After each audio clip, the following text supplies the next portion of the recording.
Everyone told me Serenity House if you want to change your life. And Craig so Cushing showed up at the Serenity House a little more than a month ago. The 26-year-old was addicted to alcohol, heroin, and opiates and had been in and out of jail. He says the treatment here saved his life. I would either be dead or I would be incarcerated. Those are the only two options for me. The other ones, it was a bad life. It was really bad. Not worth living. For more than 4 decades, the Serenity House has provided substance abuse treatment, transitional housing, and jobs to about 150 men each year.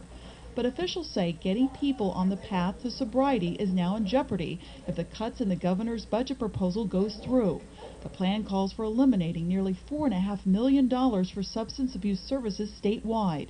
The funds come from the Fund for Healthy Maine and account for a little more than 10% of Serenity House's budget. We're doing all that we can to provide the treatment that we can for these guys on a set budget. So any cut is going to affect the treatment that these guys receive. Once you start affecting that treatment, then the performance and the quality of the care here at Serenity House is going to go down, and that in turn is going to be reflected back onto society. Also potentially on the chopping block, $28,000 that comes from a federal block grant. Now Serenity House officials say if the cuts go through, they may have to close their doors. They're basically taken away from the same thing that saved my life. So, I mean, I don't know how much it would cost them to incarcerate me, but I'm pretty sure it would be a little less to keep a place like this open.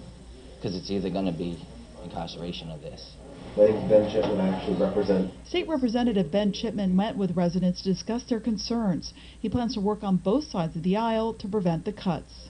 To see them close their doors after 44 years of success and being an integral part of the treatment community here in Greater Portland, it would be a real shame, and I hope it doesn't come down to that. And possibly lead to high crime rates with many of these folks potentially behind bars. In Portland, Vivian Lee, News Center.